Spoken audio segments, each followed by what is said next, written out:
11. Ayah Sukarni bernama Kartodiwirjo dan ibu Sukarni bernama Supia.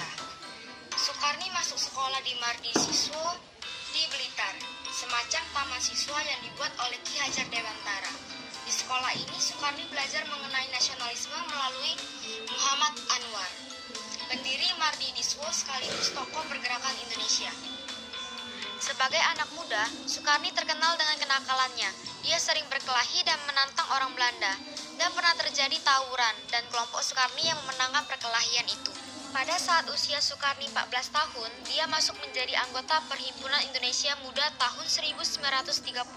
Semenjak itu, dia berkembang menjadi pemuda militan dan revolusioner, dan ia juga sempat mendirikan organisasi Persatuan Pemuda Kita.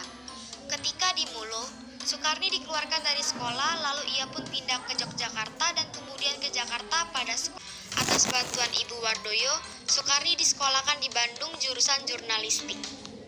Tahun 1934, Sukarni berhasil menjadi ketua pengurus besar Indonesia Muda, dan Belanda mencurigai dia sebagai anak muda militan. Tahun 1936, pemerintah kolonial melakukan penggerebekan terhadap para pengurus Indonesia Muda. Tetapi Sukarni berhasil kabur dan hidup dalam pelarian selama beberapa tahun. Tak lama sebelum Jepang masuk, Sukarni tertangkap di Balikpapan dan dibawa ke Samarinda. Setelah Jepang masuk, ia pun dibebaskan.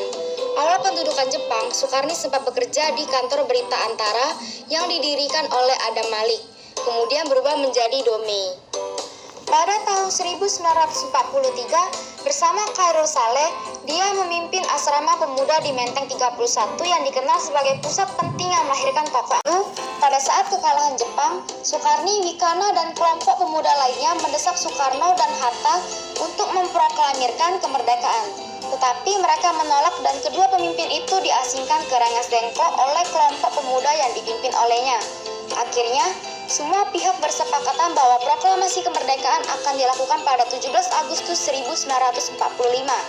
Lalu, Sukarni membentuk Komitmen Aksi pada 18 Agustus 1945 yang tugasnya menyebarkan kabar kemerdekaan ke seluruh Indonesia.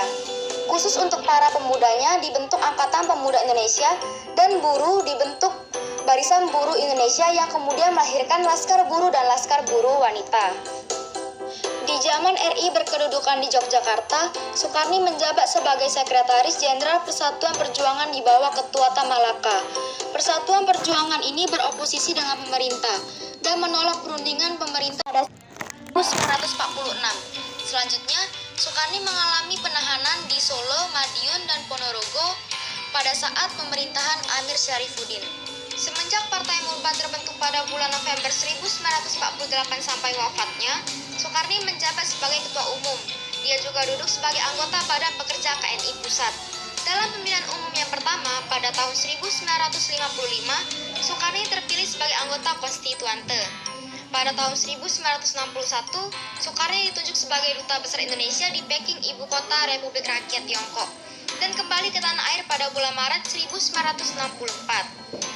Pada tahun 1965, Partai Murba dibekukan. Sukarni beserta pemimpin Murba lainnya dipenjara. Pada masa Orde Baru, Sukarni dibebaskan dan larangan Murba dicabut. Kemudian pada tahun 1967, Sukarni ditunjuk sebagai anggota Dewan Pertimbangan Agung yang merupakan jabatan resmi terakhir. Dia pun wafat pada tanggal 7 Mei 1971 dan dimakamkan di